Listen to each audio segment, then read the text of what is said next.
Mr. President, thank you very much for having welcomed Swiss television and our program Wawancara here in Damascus. You're most welcome, Syria.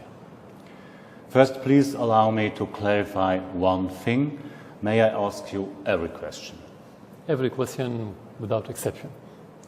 I'm asking because one of your conditions is that interview is being broadcast in its full version. Are you afraid that we might manipulate your statements? You should answer that question, but I think we should build this relation upon the trust, and I think you are worried about the trust of your audience, so I don't think so. I think you have good reputation in conveying the truth in every subject you try to cover. Do you see it as a lie that the world considers you as to be a war criminal?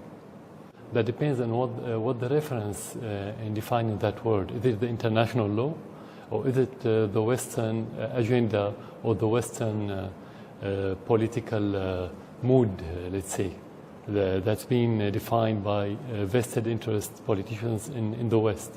According to the international law, as a president and as government and as Syrian army, we are defending our country against the terrorists that have been invading Syria as proxies to other countries. So if you want to go back to that word, the war criminal, I think first one who should be tried under that title are the Western officials. Started with the George Bush, who invaded Iraq without any amendment from the Security Council. Second, Cameron and Sarkozy, who invaded Libya and destroyed Libya without amendment from the Security Council. Third, the Western officials who are supporting the terrorists during the last 5 years in Syria, either by providing them with political umbrella or supporting them directly with armaments, or implementing embargo on the Syrian people that's led to the killing of thousands of Syrian civilians. But we are here to talk about your role in this war. And the US Secretary of State, John Kerry, called you Adolf Hitler and Saddam Hussein in the same breath. Does it bother you? No, because they don't have credibility. This is first of all. Second, for me as president, what I care about first and foremost is how the Syrian people look at me. Second, my friend around the world, not my personal friends as president, I mean our friends as Syrians, like Russia, like Iran, like China, like the rest of the world, not the West. The West always try to personalize things, and just to avoid the real problem, which is about deposing government and getting rid of certain president, just to bring puppets to suit their agenda. So going back to the beginning, no, I don't care about what Kerry said at all. It has no influence on me. You're the president of a country whose citizens are fleeing.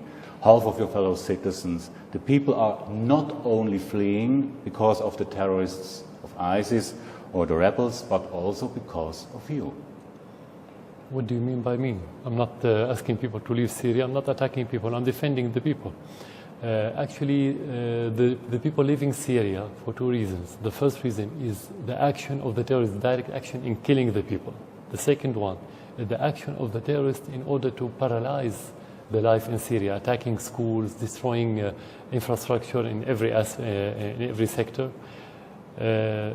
Third, the embargo of the West that pressed many Syrians to find their livelihood outside Syria.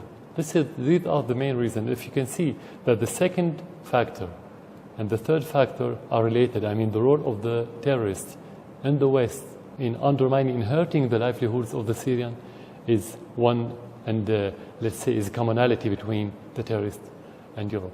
When you speak of terrorists, who do you mean by that? Surely ISIS, but also the Free Syrian Army or the Kurds?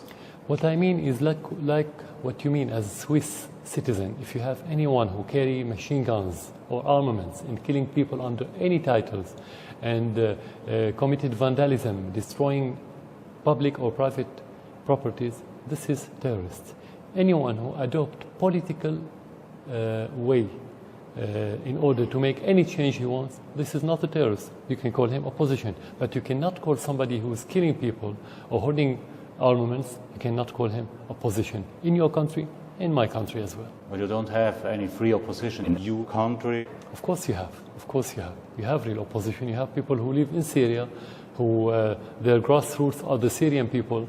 They're not opposition who were forged in other countries like France or UK or Saudi Arabia or Turkey. We have them. And you can go and meet them and deal with them with your camera. You can do that yourself.